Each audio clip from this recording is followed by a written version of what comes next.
Yo, it's me, it's the SCOTT. Baby, I was gonna drink red juice. And I'm here with my review of Hellraiser Hellseeker. Can I just say one thing about this movie?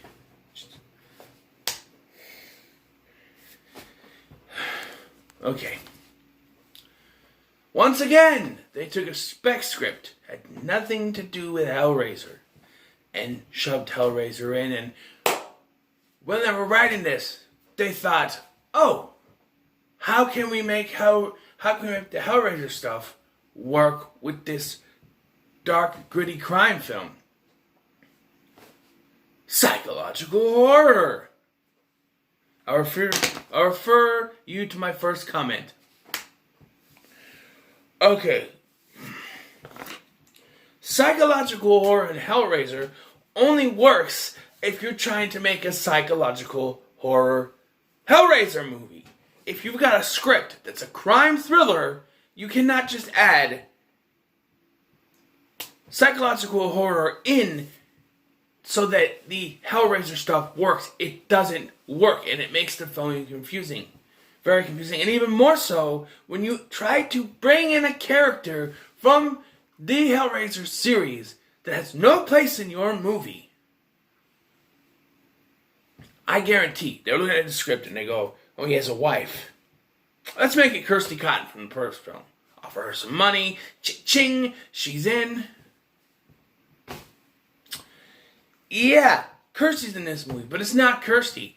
It's Trevor's wife, and they made it Kersey. It makes no sense.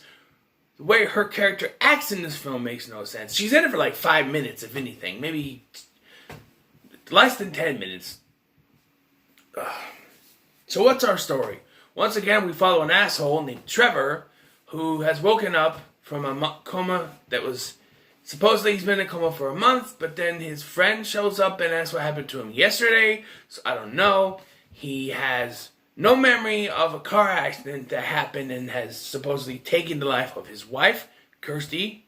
So right away, you're watching this. The first time you watch this and you see they killed her off, and they just show a little flashback thing at the beginning of the film. It's like, fuck you, movie. So much fuck you. Just right away, you bring her back to kill her. And that's the nicest thing they could have done to her character. That's the best thing they could have done to her character in this film, once you realize what they do to her character. It goes against her character entirely, and you realize that killing her off was the nicest thing they could have done to her character, was the best thing they could have done to her character. Between the two things they could have done, kill her, or what they did in this, killing her was the better option. But anyway, so they can't find the body. And Trevor is, of course, suspect number one in her death because he is driving the car that happened in a car accident. He survived. She didn't. He ended up in a coma. Her body has disappeared.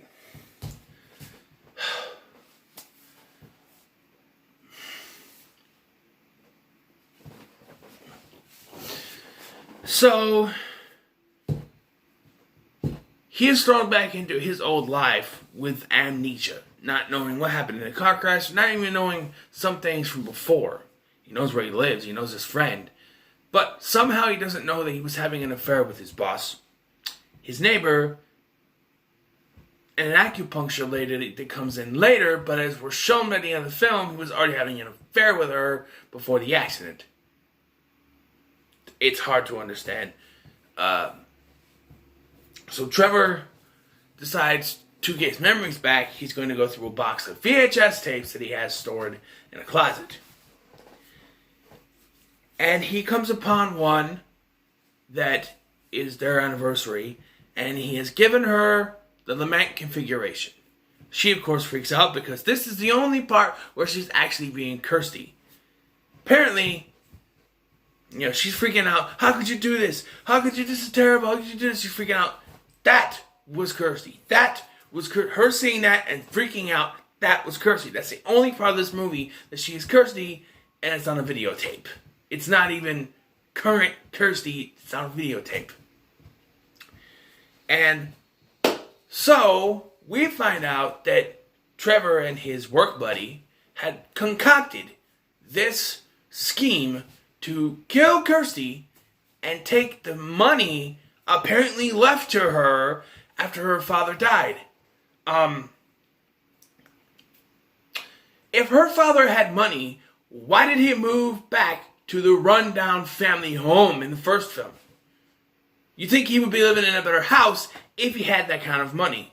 I don't doubt he had some money. There's got to be a reason why Julia married him. But if he had the kind of money that's worth killing for, I don't think he would move back to his old townhouse. To his old family house. I'm sorry. They paint Larry as he's the richest guy in the world almost, and that's why they want his money. But it makes no sense. And what also doesn't make any sense is that if Kersey had access to that money, why were they living in a piece of shit apartment? Because on the videotape, they're clearly living in the same apartment that Trevor is in now, and it's a piece of shit apartment. So, If her dad had that kind of money and she had access to it, why were you living in a piece of shit apartment to begin with? Maybe there was something I missed. Maybe she didn't want to use that money and that's why they were stuck in a piece of shit apartment. But if that's the case, then just leave her. If you want something more than this, than being in a piece of shit apartment and she won't go and dig into her daddy's fund, leave. You don't need to kill her or try to kill her to get the money. I don't know. So yeah, he tried to kill her. And we find out, though, that what actually happened was she went to hell and was confronted by Pinhead. And made a deal with Pinhead to give him, instead of her soul, to give him 5 souls. That being Trevor, his buddy, and the 3 horrors he was having sex with. Even though we're supposed to believe he was having sex with the acupuncture lady, but he doesn't meet her until the middle of the freaking film. But I can see that due to his memory loss and everything's jumbled in his head and what we find out was actually going on here, maybe he didn't remember her and that's why he had to re-meet her and sleep with her again. I don't know. But because he didn't even remember that he was having an affair with his boss, or that he was having an affair with the neighbor lady. We were both murdered. But here's the thing. Much like Inferno, he was already dead the entire fucking movie. And he was in hell and this was his torture. Yep. He's been dead the entire time. He's seen this doctor lady who was supposed to be helping him, but it turns out she was actually one of the EMTs on the crime scene when he was wheeled in. How he could, being dead, I don't know how you could, there's this, how you could incorporate that. I don't know, there's a scene where he's in his apartment and an eel pops out of his mouth. That's one of the first hints. And then they recover that eel at the end, taken out of his mouth. It's so fucking stupid. It's so stupid. Everything. Every time there was like a kill scene, it's a...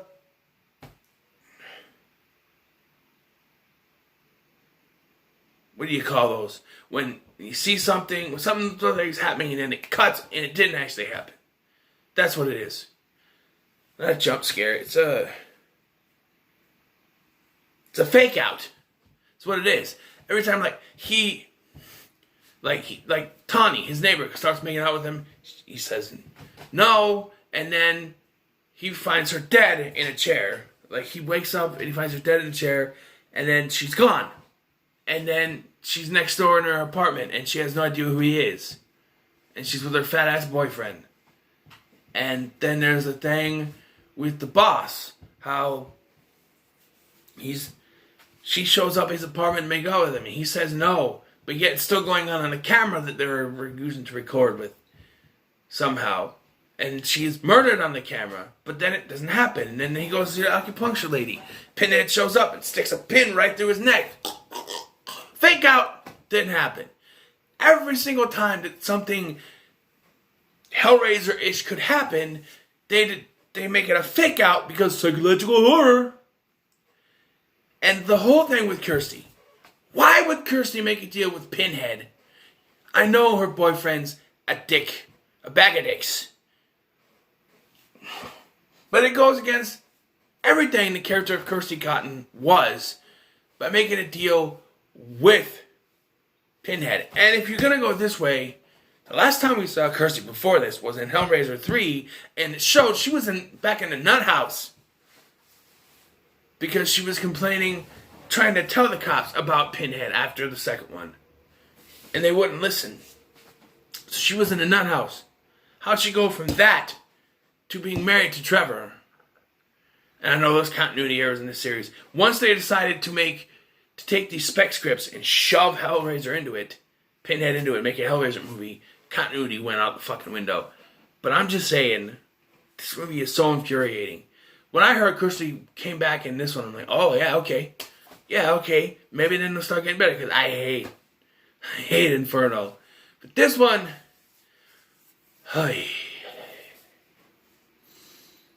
they don't do her character justice at all. And then in the end, they give her the configuration, even though it's evidence.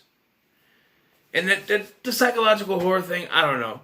Remember I said in Inferno how they had the twist that James Remar's character was the killer, and then he was Pinhead. Well, they do something like that. There's these two cops that are harassing him. One seems to be a decent cop, the African-American cop. The other one is an asshole. He's a white guy, And then at the end, when the black cop locks him behind a chain, behind a gate to the morgue, the white guy's face just, like Men in Black 2, how Johnny Knoxville had those two heads. It was like that, but it was the other white guy. As it's supposed to say, this is one cop with two different personalities. I don't know. There's the thing with the body. Like, they say they found the body. It's his body. Oh, he's been dead this whole time, and Pinhead's there. It's unbelievably stupid. Dean Winters, God bless him. He's trying his best. But when your character... This character is not as bad as Thorn, but he's still not a good character. Why do you base your Hellraiser movies around an asshole character? Now, the version of Trevor we get through most of the film is a very confused person. He's trying to figure out what happened. But it's evident that before the incident, Trevor was not a very good guy. At all. Cheating on his wife, trying to kill her, obviously not. But I think the Trevor we get in this film is supposed to be more sympathetic than the actual Trevor. But then they ruin that by revealing what he was actually doing. And they do it so stupidly too, where they have his buddy show up. Hey man, we had a deal. We were supposed to kill your wife and get the money from her old man. It's like, oh, okay, so the guy I've been following this whole time is an asshole. Right, okay. Guys, this movie is I think it's better than Inferno, but not by much. I'm going to give it a 5, because there's some things. Kersey, even though she's not Kersey, I'm just going to give it a 5. Alright? Just... You see why I have to put the Tremors movies in between these? Because I need something good, right? So what are your thoughts on Hellraiser Hellseeker? Let me know in the comments below. Like, share, and subscribe. I've been Scotty. See you in the next one.